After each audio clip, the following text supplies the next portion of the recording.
जय सम्राट, जय सम्राट, जय सम्राट, जय संगठन व्यक्तियों से ना होकर व्यक्ति से ना होकर व्यक्तियों से होता है। उसके आचार विचार व्यवहार से पहचान होती है। मैं सर्वप्रथम चरणों का संदेश देने वाले, शांति का मार्ग बताने वाले गौतम बुद्ध के चरणों में नमन करता हूँ। साथ ही चक्रवर्ती सम्राट चंद्रगुप्त मौर्य के चरणों में नमन करता हूँ। खंड खंड भारत को एक अखंड भारत के निर्माता सम्राट अशोक, सभी जो अंतिम शासक हमारे मौर्य, सभी राजाओं को मैं नमन करता हूँ।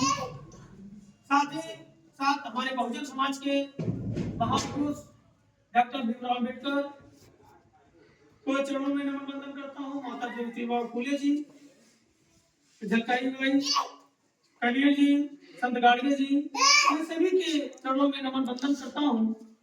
साथ ही हमारे साथ आज की कार्यक्रम की अध्यक्षता कर रहे आदरणीय जिलाध्यक्ष प्रेम शंकर मौर्य जी, हमारे कार्यक्रम में विशेष अतिथि के तौर पर प्रदेश उपाध्यक्ष आदरणीय हेमपाल मौर्य जी, प्रदेश प्रवक्ता आदरणीय अजय मौर्य जी, रामपुर से चल के आए हमारे जिलाध्यक्ष बड़े भाई इंद्रपाल जी, हमारी महिला प्रकोष्ठ की हमारी बहन जिला प्रभारी पुष्पा कुशवाहा जी, जिलाध्यक्ष बहन श्रद्धा कुशवाहा जी, जिला प्रभारी, सभी का हार्दिक स्वागत, वंदन, अभिनंदन करता हूँ। आज संभल जिले की इस लुधियान मौर्य बस्ती में ये सौभाग्य की बात है, आप लोगों के स्नेह और प्यार है जब मैं यहाँ तक पहुँचा हूँ। मैं कोई भाषण देने के लिए कोई ऐसे राजनीतिक विषय नहीं आया हूँ। दिली इच्छा थी कि आप लोगों से मुलाकात करें। आदरणीय जिलाध्यक्ष से रिक्वेस्ट किया गया, एक मौका दीजिए, हम आप लोगों से मुलाकात हो, एक प्रेम सौहार्द जो है वो कायम रहे, बने। मैं कुछ चर्चा करने इसलिए आया हूँ कि कुछ सीखने आपसे आया, कुछ सिखाने के लिए आया हूँ। संगठन का निर्माण 26 मई 2019 को आपके गोरखपुर से शुरुआत हुआ, जिसके संस्थापक आदरणीय अजय मौर्य जी, जो असम राइफल में इस समय असम में कार्यरत हैं, और राष्ट्रीय अध्यक्ष आदरणीय बड़े भाई एडवोकेट अमर कुमार मौर्य जी, जो लखीमपुर जनपद से हैं, और महामंत्री जी जो आपके गुजरात से बड़े भाई अजय मौर्य जी हैं। जरूरत इसलिए पड़ी, जैसे अभी आप लोगों ने मैटर संज्ञान में लाए, ऐसे हर जगह हमारे बहन भाई, हमारा समाज दबा कुचला है, अपनी बात को शासन स्तर तक कहने में सक्षम नहीं है। उनकी आवाज बनने के लिए संगठन के निर्माण है। कहीं भी कोई समस्या है, आप लोग बेशक दीपक भाई को, जिलाध्यक्ष जी को, जिला प्रभारी को किसी को भी अवगत कराएंगे, तो हम लोग प्रयास करेंगे तो उसका समाधान हो। साथ में बात आती है, अभी शिक्षा की बात हुआ, समाज सशक्त क्यों नहीं हो रहा है, समाज एकजुट क्यों नहीं है? कारण नहीं आप जो समाज एकजुट नहीं है। कारण सबसे बड़ी है, हमारे भाइयों में आपस में बनती नहीं। भाइयों में बंटने का कारण यह है कि एक परिवार है, परिवार में 2-4 बेटे हैं और चारों बेटे अलग अलग राह पकड़ लिए हैं, और यही राह पकड़ने की वजह से हम एकजुट नहीं हो पा रहे। अब वो भाई कौन कौन है? एक है मौर्य, एक है कुशवाहा, एक है सार, एक है महतो, एक है सैनी। ये सब एक ही है, लेकिन घर परिवार थोड़ा इनके बड़ा हुआ और सभी लोगों ने घर अलग अलग बना लिया, और घर बना लेने से अपनी अपनी जिम्मेदारियां सभी लोग ले ली, तो वो लोग अपने अपने कामों में व्यस्त हो गए। तो इसीलिए आज हम एकजुट नहीं हो पा रहे। इसलिए हम मौर्य वंश के हैं, हम केवल दादा चंद्रगुप्त मौर्य को याद करते हैं, जो कुशवाहा है पुष्प को मानते हैं, जो शाक है तथागत गौतम बुद्ध शाक वंश से मानते हैं। सभी लोग जो सूर सैनी है वो सूर सैनी, सूर क्या नाम उनका, नाम भूल जाते हैं। महाराजा सूरसेनी। महाराजा सूरसेनी जो है उनको मानते हैं। लेकिन अगर हम पीछे की कड़ी निकालेंगे, जड़ खोजेंगे, तो हमारे एक ही पूर्वज निकलते हैं। हम उसी के संतान हैं, फिर हम बटे हुए हैं।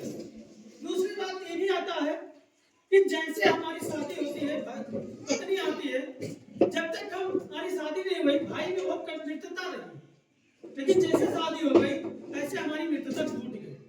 हम रोटी अपने भाई से छिपा के खाने लगे। कारण क्या है कि भाई के पास आज रोटी नहीं है, और हम छिपा इसलिए लिए कि भाई हमारा मांग लगे, क्योंकि भाई मांगेगा तो आधी रोटी उसको देना पड़ेगा। लेकिन साथियों, मैं आपसे विनती करने आया हूँ, अनुरोध करने आया हूँ, रोटी छिपाइए नहीं, रोटी बांट के खाइए। जब आज हम रोटी अपने भाई को दे देंगे तो कल उससे कहेंगे भी भैया आज तो हम रोटी खिला दिए, कल नहीं खिला पाएंगे, इसलिए हमारे साथ चलो, जो मैं करता हूँ वो भी तुम भी करने का प्रयास करो, जिससे उसकी भी आर्थिक स्थिति मजबूत होगी, आपकी आर्थिक स्थिति मजबूत होगी, और दोनों में प्रेम बढ़ेगा कि भैया मेरे बारे में सोचे हैं, अपने हिस्से का रोटी खिलाया, मुझे साथ में लेकर गए। जब थोड़ी बहुत आर्थिक स्थिति मजबूत होगी तो आप शिक्षा की ओर बढ़ सकते हैं, क्योंकि बाधा आती है कि आर्थिक, अगर पढ़ाने की बात आएगी तो सबसे बड़ी बात आ जाती है कि मेरे पास पैसा नहीं, लेकिन पैसा गुटखा खाने के लिए है, शराब पीने के लिए है, अदर काम के लिए पैसा है, लेकिन इसके लिए हमारे पास पता है पैसा नहीं है।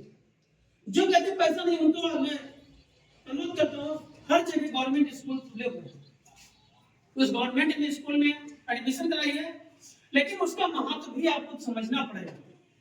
आप लोग हम चर्चा घर पे करते हैं कि मैडम लोग आती है तो एक जैसे ठंडी के मौसम में सलाई लेती है, स्वेटर बुनती है, कहीं की गर्मी में पंखा चलती रहती है, कहीं क्लेम लगाते मैडम मोबाइल चलाती रहती है, ये क्लेम लगाते मैडम सोती रहती है। ऐसा नहीं है, मैडम से हम जवाब नहीं लेते, इसलिए मैडम ऐसा करती है।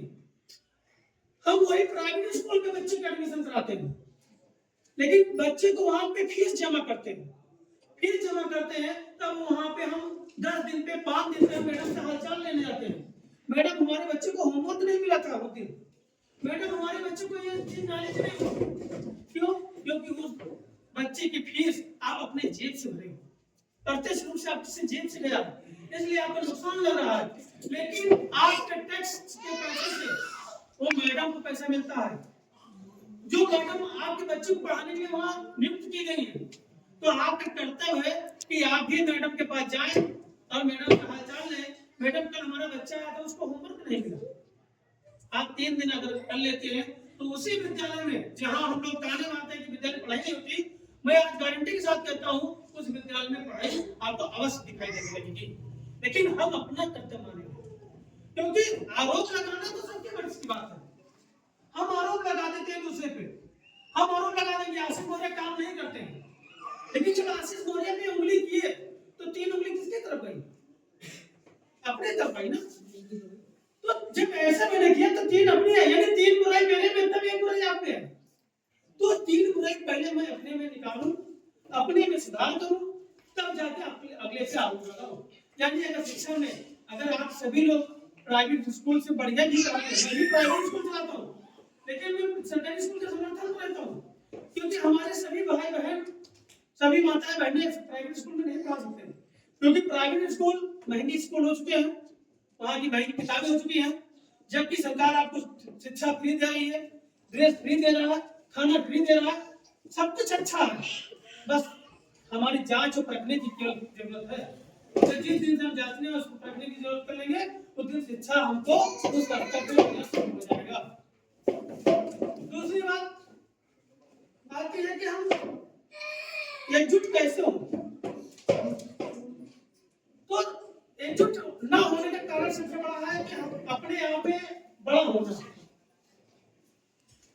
अभी आप लोग मुझे मारा बना लेते हैं, ये हमारा स्वभाव है कि हम आपसे मिले, हम आपको स्वागत कर रहे हैं, क्योंकि अभी तक जितने लोग आए हैं, कोई चाहे सामाजिक संगठन रहा हो चाहे राजनीतिक संगठन रहा हो, सभी लोगों ने बहुजन समाज से दरी बिछाने का काम किया है, आगे बढ़ने का काम कोई नहीं किया है। एक प्रगतिशील विश्व परिषद है जो आपको आगे आने का मौका देता है, आपका स्वागत करता है, आपको आगे चलने का आह्वान करता है, क्योंकि आप आगे चलेंगे आप सशक्त होंगे। मैं आपके साथ पीछे खड़ा हूँ, तो जब हम आगे चलेंगे ठोकर लगेंगे ठोकर से कुछ सीख मिलेगा, और सीख मिलेगा तो और आगे हम और आगे बढ़ सकते हैं।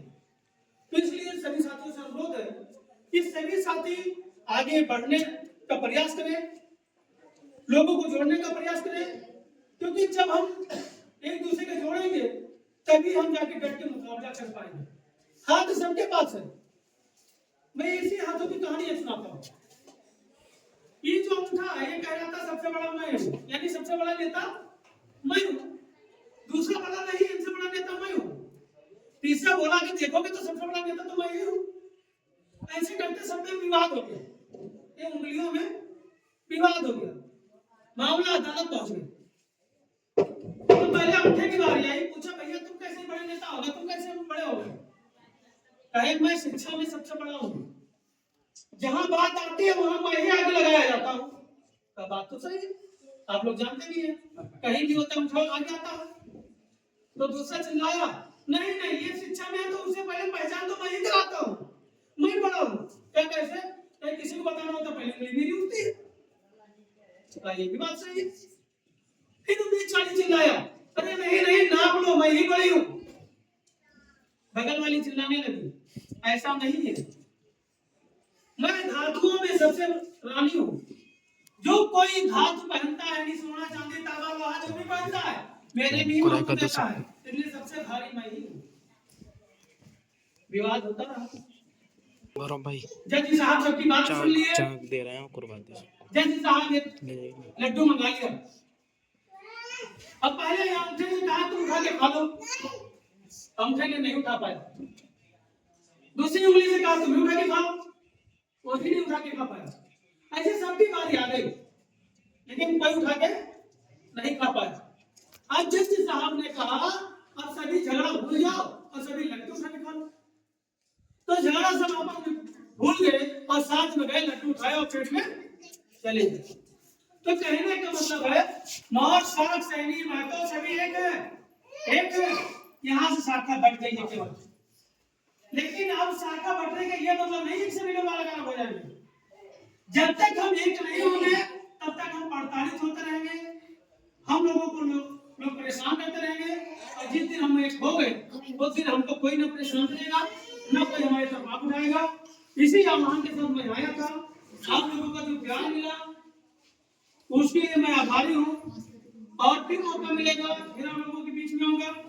बात बहुत है, लेकिन अभी जो माइकल है या लोग हैं वो ठंडी के मौसम में आए हैं, दूर दूर से लोग आए हैं, उनको जाना भी है।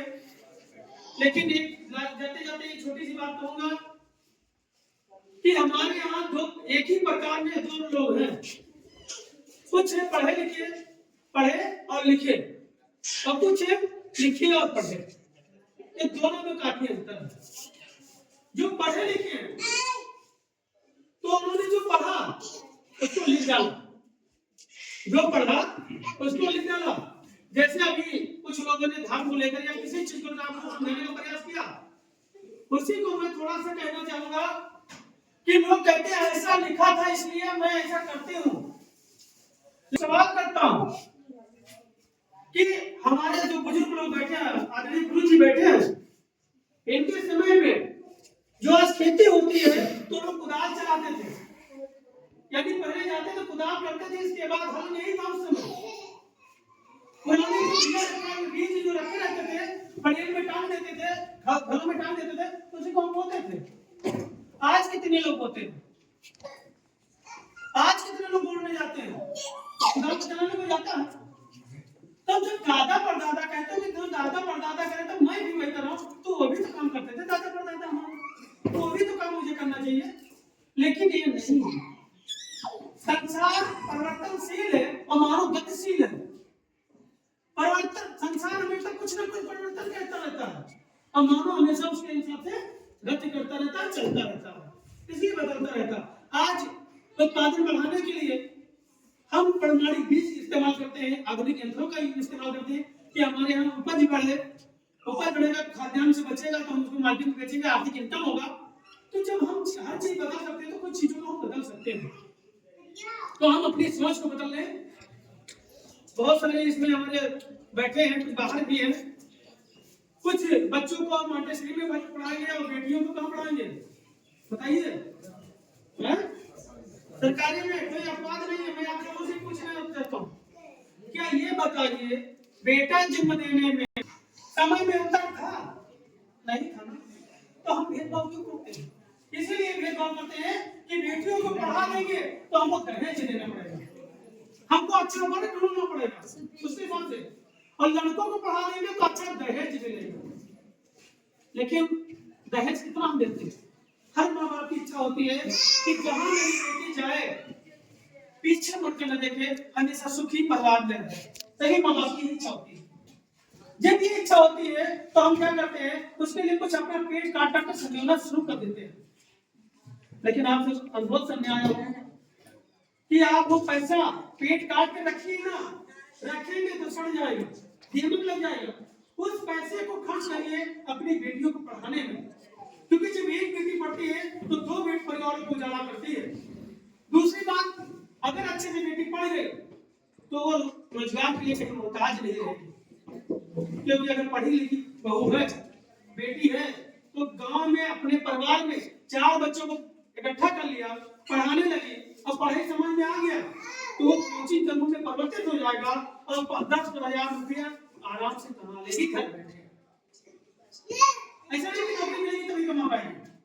भाई हम अपने अगर बगल के अपने देवर हैं, भाई हैं, अगर बैठा है तो उसको समझाया, समझ में आ गई पढ़ाई और बच्चा स्कूल गया, स्कूल में उसको बढ़िया करने लगा तो लोग पूछेंगे कहाँ पढ़ रहे हो? वो बताया कि मेरी भाभी पढ़ा रही है, मेरी दीदी पढ़ा रही है, तो कहेगा बोलो कि मुझे भी पढ़ा दे। तो जब पढ़ाओगी तो अपने घर बैठे आपको रोजगार मिला नहीं मिला? और जब रोजगार मिल गया, हम यही तो ढूंढ रहे थे कि हमारा परिवार सुखी रहे, तो आज हमारे बहन बेटी को जब रोजगार मिल गया तो किसी के आगे हाथ फैलाने की जरूरत नहीं पड़ी।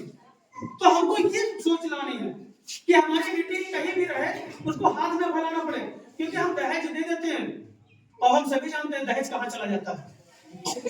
दहेज या तो जेवर बनवाने में, या तो शादी के प्रबंधन में, या तो कहीं खेत खरीद लेने में, तो भाई बंटवारा में चली जाती है। हमारी बेटी के हाथ में कुछ नहीं आता है।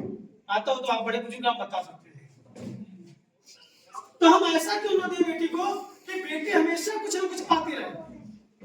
हमको ये सोच होना है ना। तो ये सारी सोच आप लोग जागृत करिए, लोगों को बताइए।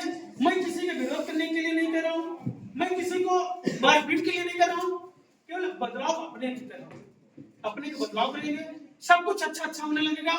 जिसको मानते होंगे वो उसका होने सब कुछ भलाई होने लगेगा। इसी के साथ मैं अपनी बात को विराम देता हूँ। नमो बुद्धाय, जय सम्राट, जय संविधान, जय जवान, जय भारत। अध्यक्ष जी को अध्यक्ष जी को बहुत बहुत धन्यवाद माननीय प्रदेश अध्यक्ष जी। साथियों, जैसे जो सभी मीटिंग खत्म, मैं आपको बता देना चाहता हूँ कि जैसे लोग कहते हैं कि मेरे नाम का सिक्का चलता है, लोग कहते हैं ना मेरे नाम का सिक्का चलता है,